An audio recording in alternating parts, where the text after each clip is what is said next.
Tonight on Training Camp, GamePlan. A new season is upon the Saints after storming into the playoffs a year ago.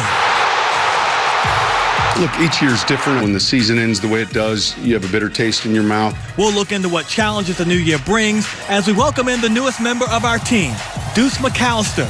But if he's not up to par, that's going to be devastating for this team. Plus, what role can the veteran free agents play in boosting this team further up the NFL ranks? And how will Gail Benson handle her first year in charge? It's all on Training Camp, GamePlan, and it all starts right now.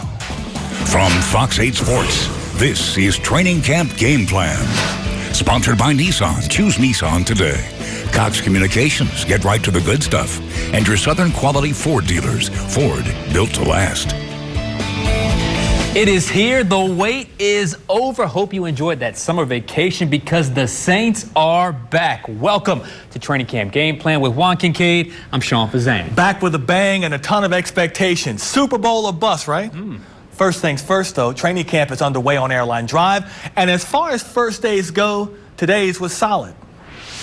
Yeah, I'm still having fun. I'm still having a lot of fun. Every year is a new year. It's a new challenge. It's a new team. A lot of the same challenges and same goals and aspirations that you start every training camp with, but there's always new dynamics and new circumstances and new guys that you're trying to get used to, and just that same level of excitement though and anticipation for what we can be. And this is where we build it. This is where we establish our identity, and just excited to get started. Now, Juan, when you win, it's only natural to believe that you'll win again. But this is the NFL, and what happened last year means nothing today. No, it doesn't. In fact, the NFL is a what have you done lately kind of league. And as of late, Sean Payton hasn't been interested in reflecting on what his team did last season. There's a lot of work ahead of us right now to get ready, to start playing football games. There is a sense of urgency, and that's important to have. It's a must-have because of what this team did last season, finally making the playoffs after a 3-year absence. It has Saints fans stoked over what could be this season because they see what's back at quarterback and at running back and on defense, and they see what's been added to the mix to make this team better, to keep this team in contention. When we sit and go through the opportunity to sign a player, we talk about a vision, and not only is there a vision for that player on the field, but from a leadership standpoint, what kind of teammate we think that player will be. This version of the Saints isn't perfect, and it's far from being a finished product. There's just a lot that we don't know right now, but that's what training camp is for, to help sort things out. We'll get answers to a bunch of questions like, is Drew Brees starting to show his age, or is 39 the new 29? Or how about who'll be Mark Ingram's temporary replacement in the backfield? And is this the year that Cam Jordan finally has a worthy bookend opposite of him on the defensive line? Today, 90 players were on the field for the first day of training camp, and somewhere in there is a guy you know only by number. But by the time it's all said and done, he may be a household name to you. Yeah, that happens almost every year, and it'll probably happen again this year. Again, it's what training camp is all about. As for Sean Payton, the goal of camp remains the same. That's the most important thing we're doing right now, is trying to find the right 53, and we're not trying to do it tomorrow or the next day, but throughout this whole time before we get started. So buckle up and hang on. Saints football is back, and so too are the expectations that this year could be their Super Bowl year. Nice to have with us once again, and going to be here all season long, Deuce McAllister, the former Saints running back, the Saints Hall of Famer. He's now our Fox 8 Saints analyst, and I want to talk about training camp. It's underway. When you report back that first day, how much can reporting back out of shape risk you not making this team? Well, you got a lot of anxiety as far as a player. There's some excitement as far as, yes, I get to be around the guys, we get to report, but, having to run the conditioning test, having to weigh in, and then if you haven't been training in this heat and this weather, you're going to know it very early. You can't catch up, can you? Yes, but it's going to take a while. Yeah. I mean, it's going to take your body readjusting as far as not only to the heat, but, making sure that you're understanding the playbook as well. So it'll take a couple days to catch up. You're probably talking about 10 days for your body acclimates to not only the heat, but the stress that practice brings along to it. So it's best to have been here a couple days to be able to acclimate to that heat, that weather, and then, football becomes easy. Sean, you can see right away which guys are in it and which guys have to catch up. Yeah, absolutely. And on this team that's this loaded with talent, this much depth, if you're out of shape, you're automatically on kind of the bad list, if you will. So you kind of had that uphill climb to get back on coach's good graces. So I'm sure it would serve them well to come in shape for this New Orleans team. Who's feeling more pressure to get this team back to the playoffs and beyond what they did last year? Drew Brees or the amazing sophomore class? I'm going to go with the sophomores because I think we know what Drew can do, and I think he's been a model of consistency throughout his tenure here. But there's always someone out of a good rookie class that may take a step back. So now there's a year of tape. Now there's coaches have been in the film room trying to figure out your tendencies. That wasn't necessarily the case last year. So I'm going to say that rookie draft class, but it's really on the whole team because the expectations are there. They got to embrace it. You agree with that? Yes and no. I think with Drew's age, there's going to be pressure for him. I mean, because that sophomore class, you figure that you'll get a couple more years out of them as far as performance is concerned. But with Drew, it's really a year-to-year deal with him. So if he is not up to par, we think he will be, but if he's not up to par, that's going to be devastating for his team. Which guy from the draft class of 2 years ago is more prone to have a sophomore slump? Lattimore, Kamara, Ramczyk, somebody else? I don't want any of them to have a sophomore slump, but I think when you look at it just with Mark Ingram being out the first four, that's going to be a lot of pressure on Alvin Kamara. Not to say that he can't handle it, but, from a film standpoint, as Sean brought up, to, defenses trying to take him away, to him wanting to exceed the expectation as far as from what he did last year, that's a lot of stress and pressure. I'm curious because, and I agree with you on Kamara, because I feel like teams are now going to look at the Saints when they do film study and say, we're going to try to take Kamara out of the game. Not necessarily something that he does to regress, more of other teams game planning for him more. But let's just say that were to happen. A guy like Alex Anzalone, who only played a few games last year, perhaps he emerges, so maybe that kind of cancel each other out. But look, Alvin Kamara is a great player. I think he'll eventually adjust. But I think that's the one thing that could change this season. Coaches approaching the Saints to take out Alvin Kamara first, maybe even before Drew Brees. It's going to be interesting to see how the whole running back locker room comes together without Mark Ingram in there for the first 4 weeks. How do you see the carries being broken down behind Kamara? I think that's an interesting debate because Kamara last year didn't even play 50% of the offensive snaps. Correct. I mean, he did all that work with 45% of the snaps, something like that. So I think he gets more carries, but he's not going to get 25, 30 a game like our guy right here did when he was running. Times have changed. I mean, a guy like Terrence West, I like the Shane Vereen addition. He seems like a Sean Payton type back. It'll be by committee, but I don't think Alvin Kamara all of a sudden gets Mark Ingram's carries. I thought it was interesting that Sean Payton and Mickey Loomis decided to go out and get themselves a couple veteran guys to come in and compete because you don't want to put too much pressure on a younger running back to kind of pick up the load where Ingram's not going to be there. Well, the one thing, though, when you look at it, is Daniel Lasco's injury history more so than anything. I mean, because if he's not hurt, he has a great shot at making this team. But when you look at it, they lose Mark, you don't have a lot of veteran depth. You're able to sign Tim Hightower minicamp time, and then you bring in Terrence West and now Vereen. I look at Vereen more so as a backup for Alvin Kamara, because he's a guy that can do a lot of those same things and maybe not a traditional running back. Yes, he can give you carries, but maybe not in a traditional running back sense. So, I mean, they've got some options, and whichever guy is able to show that they can do it over a stretch of period, yes, we know what they can do in the NFL. But can you do it the way that we want them to do it as far as the Saints are concerned? That's the guy that will emerge. And one thing Sean Payton has shown, he's not afraid, especially at that position, to play a guy that's not necessarily doesn't have a lot of experience. Think of Travaris Cadet back in the day. Think of Kyrie Robinson. He's not afraid to give a new guy a chance. Yeah, you're right about that. Demario Davis is a guy, and we're talking about penciling in players. Like, you don't bring this guy in here to sit. He's going to be that middle guy. But there are going to be so many battles around him, and that's the big deal right now. I'm curious how you think it plays out, and who's the odd man out? At linebacker, yeah. I think it ends up shaking out in their base personnel Demario Davis at the middle, Anzalone at the weak side, and A.J. Klein as the starting Sam linebacker. And you have Craig Robertson, Manti Te'o, and Nate Stupar as your three backups. That could change if a young player emerges, whoever contributes to special teams. A guy like Nate Stupar has an injury history, although he has contributed when he's been healthy. So I don't think his roster spot's a guarantee.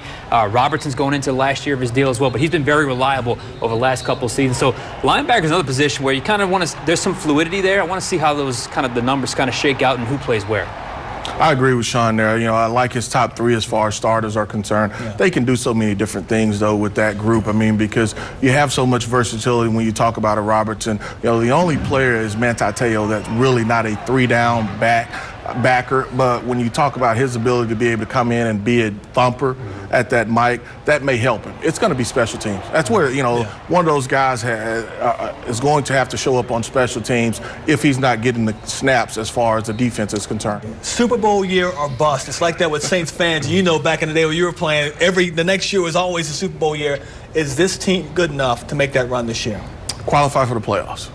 Okay. Qualify for the playoffs, particularly as a 1 or 2 seed. I think that's going to be very, very important. The road, yes, you can do it as a 6 seed or, you know, playoff, fight your way in when you talk about wild card. But to have the most success, be a 1 or 2 seed, you're going to give yourself the best chance. They're good enough as far as, yes, to go, but I think it would help them if they're a 1 or 2 seed. Yeah, I think, look, playoffs, that's the bottom, right? Correct. That's advanced from there, and I think it's time to embrace those expectations. I think this is a double-digit win team, but I'm right there with Deuce.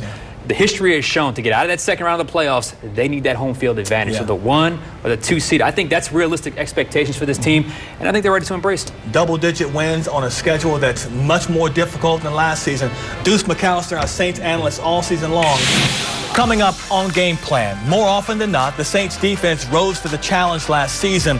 With a few new additions this offseason, might they be even better than before? With the new Saints season comes new features on our Final Play app to keep up with the black and gold. Download it right now from your app store and enable alerts to get the latest news. And find out when we're getting set to broadcast a live report right to your phone or tablet. You can also ask us a question using the Final Word feature.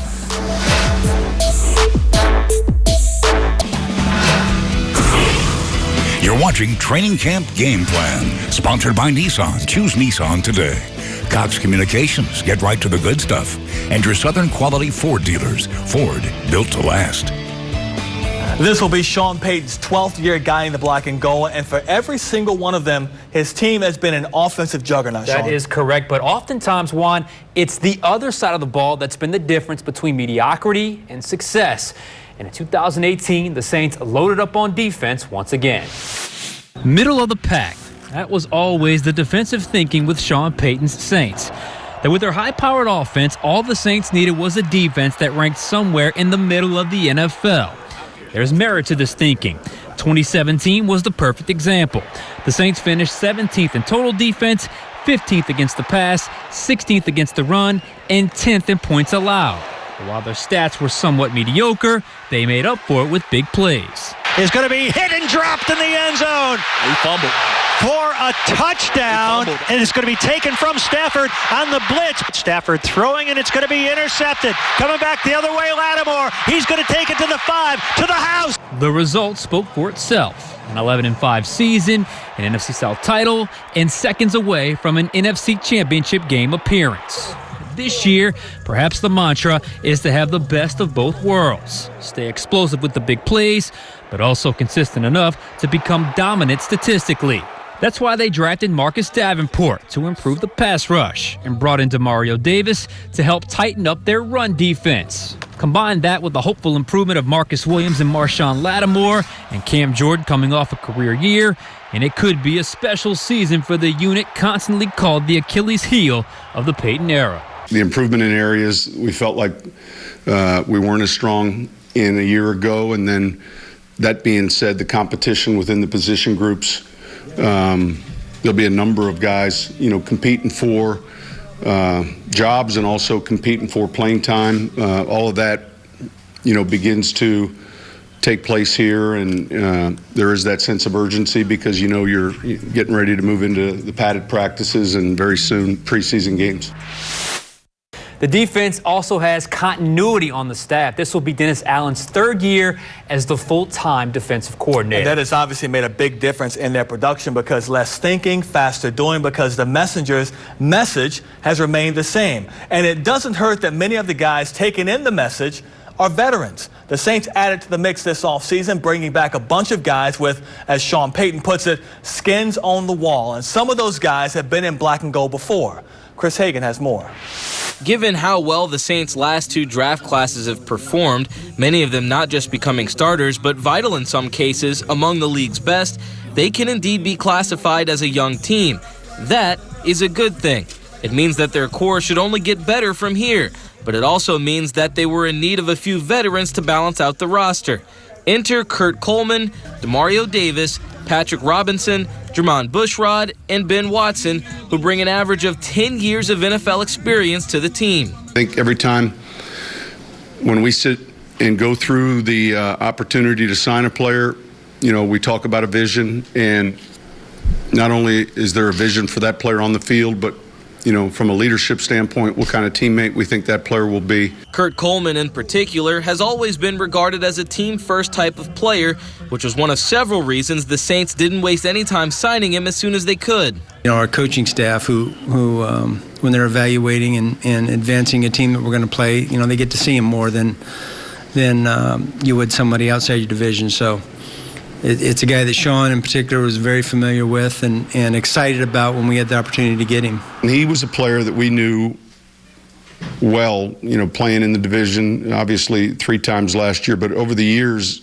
I've seen more film of him just because he was at Carolina. It's a pleasure coming out here every day, and I get to work with some really talented guys. I look at Dub, I look at Vaughn, I look at Sean, Crawley. I mean, I could go down the line of my DBs that I'm just excited to come out here and work with. But all that being said, from the younger players to the veterans and everyone in between, their spots will have to be well learned to make this 53-man roster, because for the first time in quite some time, the entire Saints roster features a lot of depth at just about every position. We're looking for smart players. We're looking for guys that are team guys that understand how to win and as much as their talent. So I think all these guys fit the bill. Reporting on the Saints in Metairie, I'm Chris Hagan for GamePlan. Still to come, it's a big year for Gayle Benson as she's set to take over her first season as sole owner of the New Orleans Saints. We examine the role she'll play in the team's success this year and beyond. Next.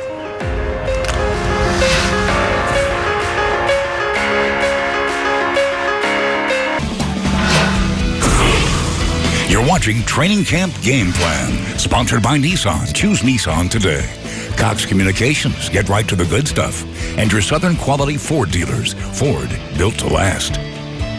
Keeping the ship steady and moving forward has been Gayle Benson's primary mission since taking ownership of the Saints following her husband's death in March. Tom Benson's focus was always on winning the next Super Bowl. And as Garland Gillen tells us, under Gayle, the ultimate goal remains the same.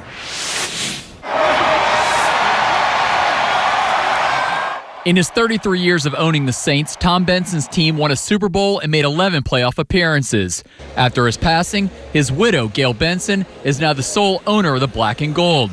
Gayle was by Mr. B's side every day at the Saints facility and knows how to keep the winning tradition alive. My husband talked to me about these teams all the time and how much he loved them. And I've been with him for 14 years. And we just talked about it all the time. I feel so blessed to have the opportunity to come to work every day. And I'm here. I get here about 8:30 in the morning, and I leave around 5:30, 6 o'clock, and then I go home and I'm exhausted, which is good. And then I go to sleep and start all over the next day. Coach Payton started with the Black and Gold in 2006. He's the most successful coach in Saints history.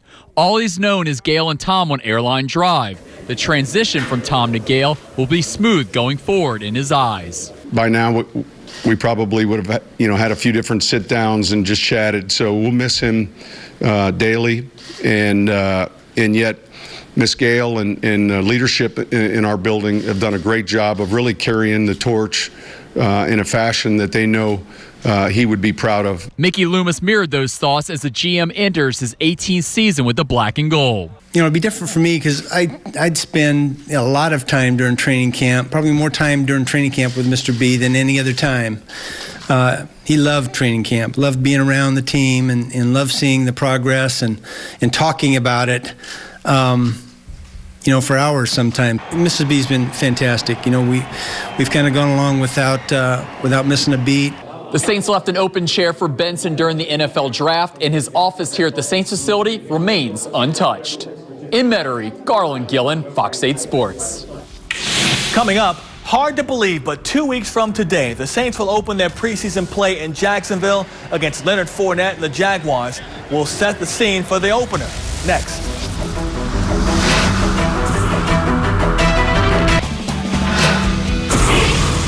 You're watching Training Camp Game Plan, sponsored by Nissan. Choose Nissan today. Cox Communications, get right to the good stuff. And your Southern quality Ford dealers. Ford, built to last. Can't get enough of seeing the new look black and gold? Check out our photo galleries from practice on the Final Play app. While you're there, you'll also find plenty of articles and videos to keep you in the know heading into the season. And before we turn out the lights on tonight's show, we have to pass along the preseason schedule because 3 of the 4 games will be live right here on Fox 8. August 9th in Jacksonville, August 17th against Arizona, and the 30th against the LA Rams. Those 3 games will be carried once again live on Fox 8. They'll also play in LA against the Chargers on August 25th. And of course, you can always get in touch with us using the Final Word feature on the Final Play app. That will do it for us tonight. We'll be back for another Training Camp Game Plan next Thursday. Until then, thank you for watching, and thanks to everyone here at Fox 8 for their contributions. Our next newscast is at 4:30 in the morning. Good night, everyone. Buenas noches. From Fox 8 Sports, this has been Training Camp Game Plan, sponsored by Nissan. Choose Nissan today. Cox Communications, get right to the good stuff. And your Southern quality Ford dealers. Ford, built to last.